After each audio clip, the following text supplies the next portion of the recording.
مختصر وقت ہے اور حالات آج پوری دنیا کے بہت تیزی سے بدلتے جا رہے ہیں، بلکہ ہم قیامت سے بہت قریب ہوتے جا رہے ہیں۔ ان حالات میں میں آپ کے پاس آیا ہوں تو کچھ میسج دے کر کے جاؤں گا۔ قرآن کہتا ہے وَمَا أَصَابَكُم مِّن مُّصِيبَةٍ فَبِمَا كَسَبَتْ أَيْدِيكُمْ، جو مصیبتیں تمہیں پہنچتی ہیں، جو مصیبت آتی ہے، یہ تمہارے ہاتھوں کی کمائی ہے، یہ تمہارے عمل کی وجہ سے ہے۔ ایک جگہ نہیں، کئی جگہ اللہ نے قرآن میں بیان فرمایا، جب بندہ اپنے راستے سے بھٹک جاتا ہے، وہ ٹریک چینج کرتا ہے، نافرمانی کرتا ہے، اللہ کا عذاب آتا ہے، مصیبتیں آتی ہیں۔ اور قیامت کے قریب حضور پاک صلی اللہ علیہ وسلم نے ارشاد فرمایا علم اٹھا لیا جائے گا، علم اٹھا لیا جائے گا اور دولت پھیلا دی جائے گی۔ دولت اتنی ہوگی کہ ابل رہی ہوگی، لیکن علم سے لوگ دور ہو چکے ہوں گے۔ اور اس زمانے کے بارے میں حضور صلی اللہ علیہ وسلم ارشاد فرماتے ہیں کہ زنا عام ہو جائے گا۔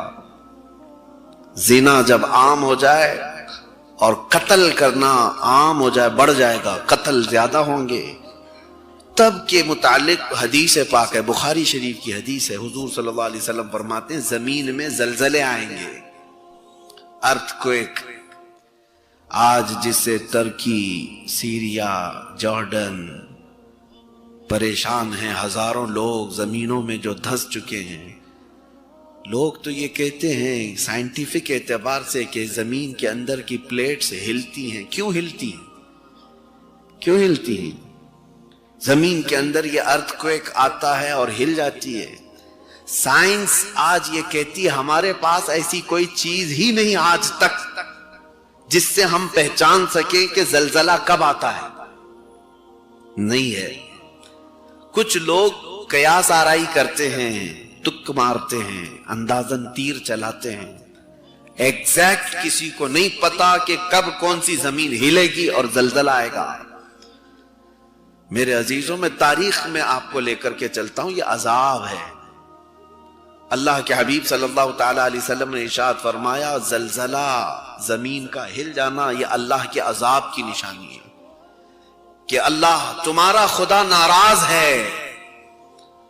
زلزلہ تو بہت بڑی چیز ہے، جو چاند گرہن ہوتا ہے، سورج گرہن ہوتا ہے، جس میں اندھیرا چھا جاتا ہے، حضور پاک صلی اللہ علیہ وسلم نے فرمایا یہ بھی اللہ کے عذاب کی نشانی ہے۔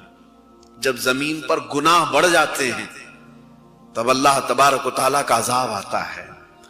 ایک چیز میں آپ کو بتاؤں، عذاب کب آتا ہے؟ کیا صرف گناہ کرنے سے؟ گناہ تو روز ہوتے ہیں لوگوں کے، برائیاں بہت ہیں، لیکن بزرگوں نے فرمایا گناہ کرنے کے بعد بندہ جب تک توبہ کرتا رہتا ہے اللہ کا عذاب نہیں آتا، استغفار کرتا رہتا ہے، اسے احساس ہوتا ہے میں نے غلط کیا ہے، تو عذاب نہیں آتا۔ اور جب گناہ کر کے آدمی بھول جاتا ہے اور پھر یہ سمجھتا ہے میں جو کر رہا ہوں وہ اچھا ہی ہے، اللہ کی پکڑ آتی ہے، اللہ کا عذاب آتا ہے۔ سب سے پہلے جو عذاب روئے زمین پر آیا تھا وہ نوح علیہ السلام کی قوم پر۔ حضرت نوح علیہ السلام بھیجے گئے تھے اسی نافرمان قوم کو سیدھے راستے پر لانے کے لیے۔ قرآن میں ہے قالوا یا نوح قد جادلتنا فاکثرت جدالنا فأتنا بما تعیدنا ان کنت من الصادقین۔ لوگ کہتے تھے، جھگڑا کرتے تھے حضرت نوح علیہ السلام سے کہ آپ ہمیشہ ہمیں ڈراتے ہیں کہ اللہ کا عذاب آئے گا، اللہ کا عذاب آئے گا، لا کے دکھاؤ عذاب کیسا ہوتا ہے۔ نبی کو انہوں نے جھٹلایا، چیلنج کیا کہ لا کے دکھاؤ عذاب کیسا ہوتا ہے۔ تب رب تبارک و تعالیٰ کی بارگاہ میں حضرت نوح علیہ السلام نے عرض کیا رب انی مغلوب فانتصر، اے اللہ اب تو اپنی مدد نازل فرما، میں مغلوب ہو گیا ہوں۔ اور سورہ نوح میں اللہ فرماتا ہے فَفَتَحْنَا عَلَيْهِمْ أَبْوَابَ السَّمَاءِ بِمَاءٍ مُنْهَمِرٍ وَفَجَّرْنَا الْأَرْضَ عُيُونًا فَالْتَقَى الْمَاءُ عَلَى أَمْرٍ قَدْ قُدِرَ۔ اللہ فرماتا ہے ہم نے پورے آسمانوں کے دروازے کھول دیے، زمین کو پھاڑ دیا، پانی اوپر سے بھی برستا تھا، نیچے سے بھی نکلتا تھا، اور اتنا پانی کہ پورے زمین کا کوئی پہاڑ بھی باقی نہیں تھا، سب ڈوب چکے تھے۔ یہ پہلا عذاب حضرت نوح علیہ السلام کی قوم پر جو آیا، سوائے نوح علیہ السلام کی کشتی کے کوئی روئے زمین پر باقی نہیں رہا۔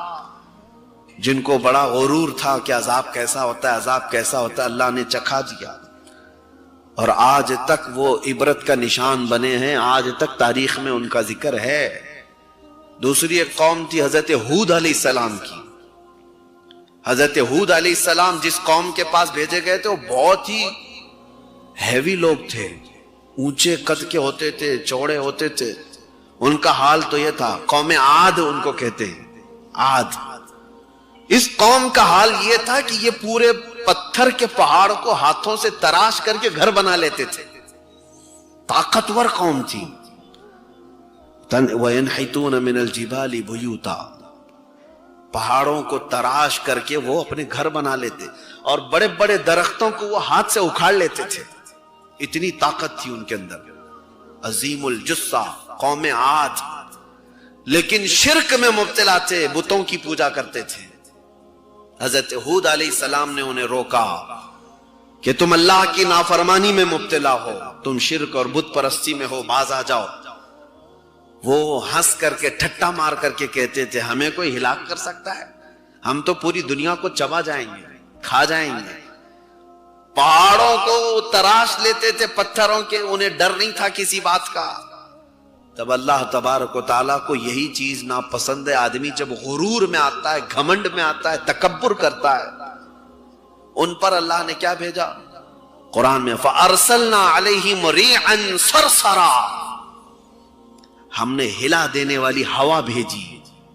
ہوا آئی تھی بس، اور ایسی ہوا آئی تھی کہ یہ جو بڑے بڑے جسم والے جو انسان تھے ہوا میں اڑنے لگے جیسے پتا اڑتا ہے، سب طاقت ختم، کچھ نہیں۔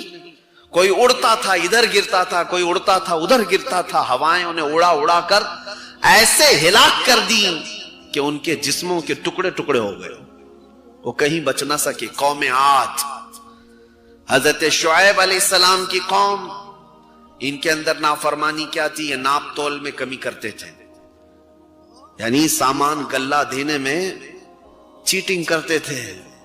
شعیب علیہ السلام نے ان سے کہا فَأَوْفُوا الْمِكْيَالَ وَالْمِيزَانَ بِالْقِسْطِ وَلَا تَبْخَسُوا النَّاسَ أَشْيَاءَهُمْ، تم لوگوں کو برابر برابر انصاف کے ساتھ چیزیں بیچو، یہ حرام ناجائز طریقے سے لوگوں کو دھوکہ مت دو۔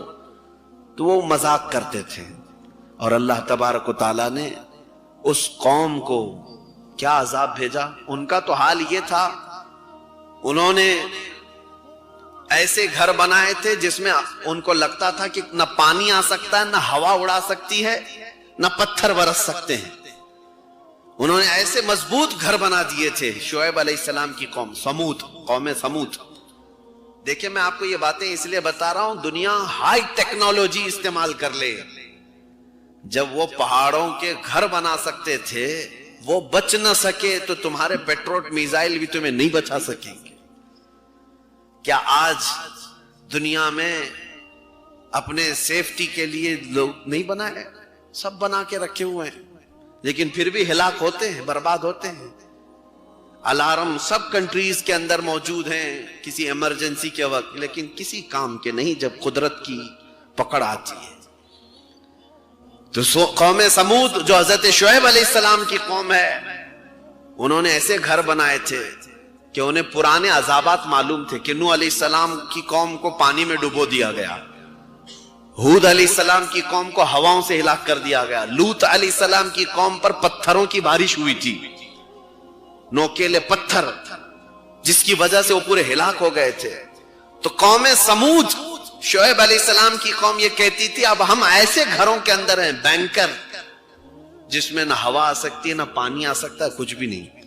تو انہیں اکڑ تھی، غرور تھا، تو اللہ تعالیٰ نے ان کے لیے جبرائیل علیہ السلام کو بھیجا۔ جبرائیل علیہ السلام آئے اور ایک آواز انہوں نے نکالی تھی، چیخ، ایک چیخ، صیحتن جس کو کہا گیا ہے، وہ چیخ ایسی تھی کہ جو جہاں تھا وہیں گر کر کے مر گیا، اس کے کانوں سے بھیجا نکلنے لگا، جہاں تھا اس آواز سے ہی وہ ختم ہو گیا۔ شعیب علیہ السلام کی قوم بھی ہلاک ہوئی۔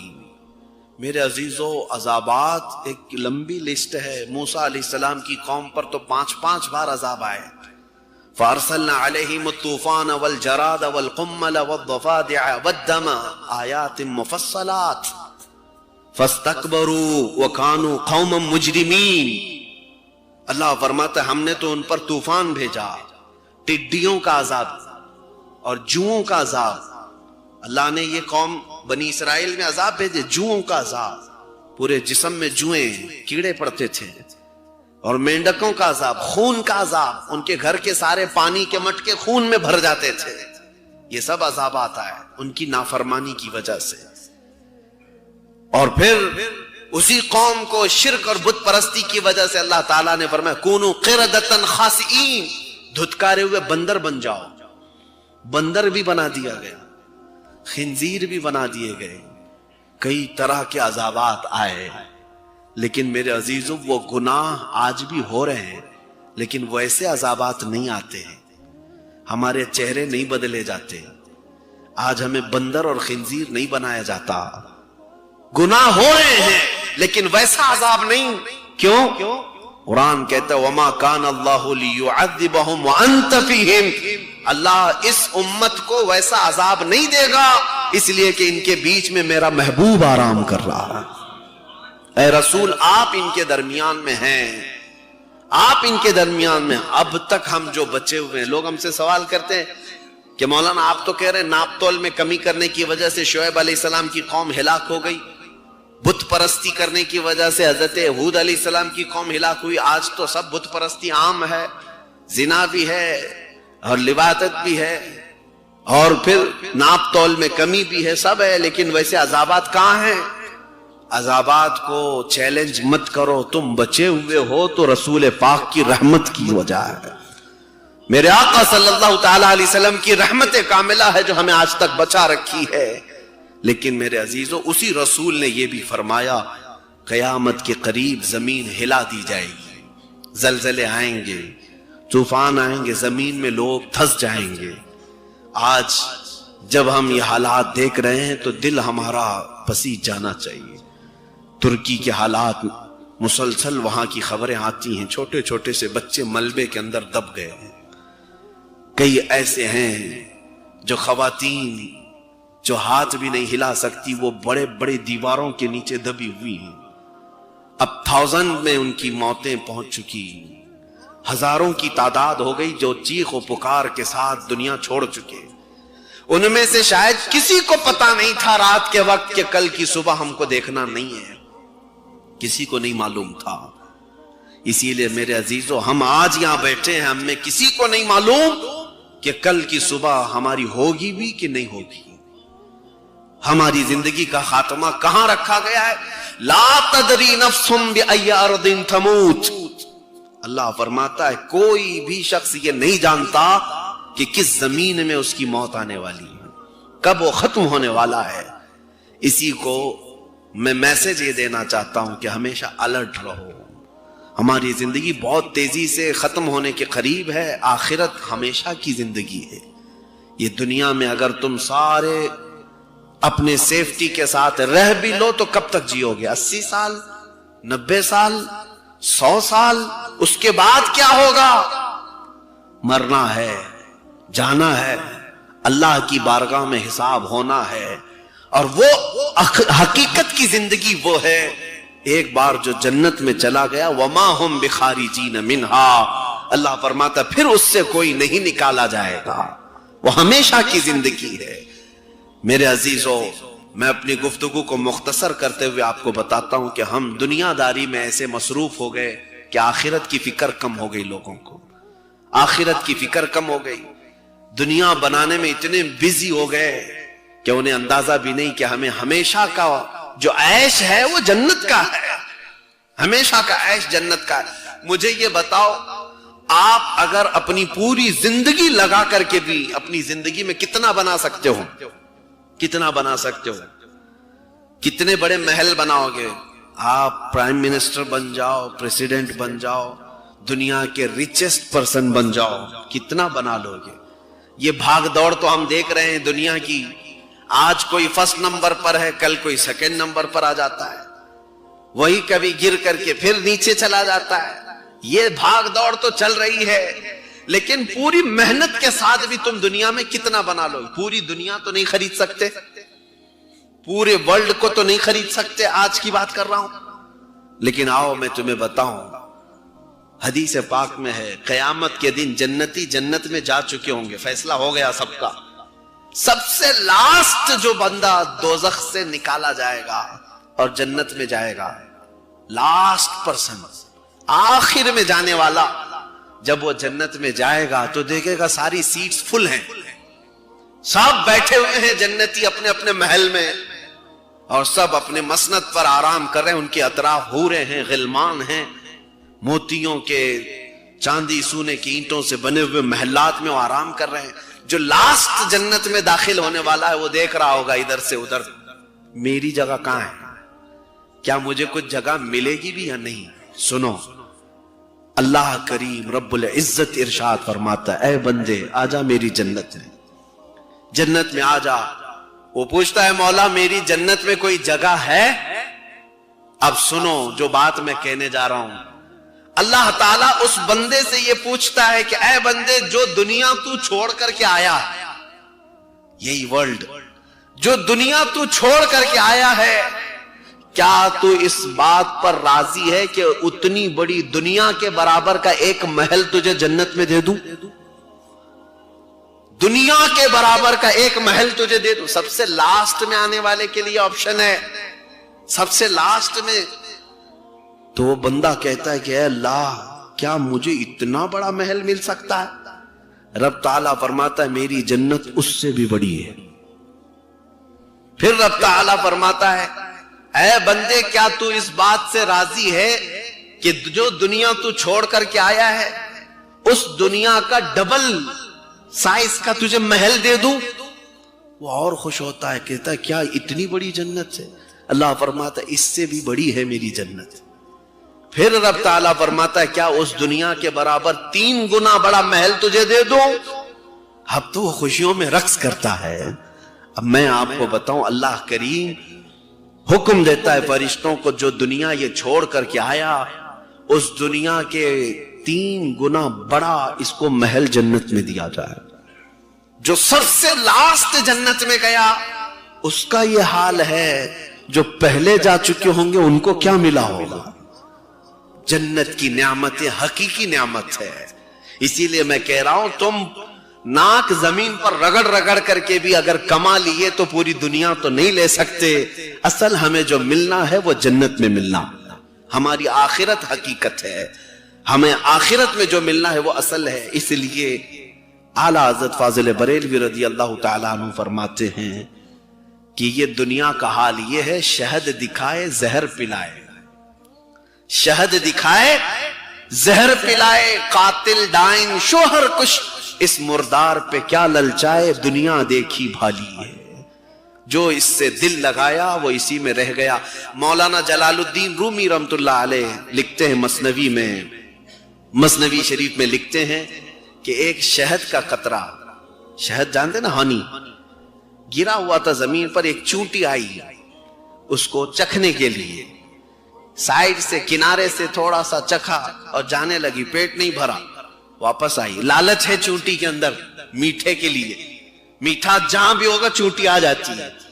پھر دوسری طرف سے آئی، وہاں سے تھوڑا چکھی، پھر گئی، پھر آئی تیسری طرف، پھر آئی چوتھی طرف، سائیڈ سے شہد کے قطرے کو وہ چکتی رہی، ٹیسٹ کرتی رہی۔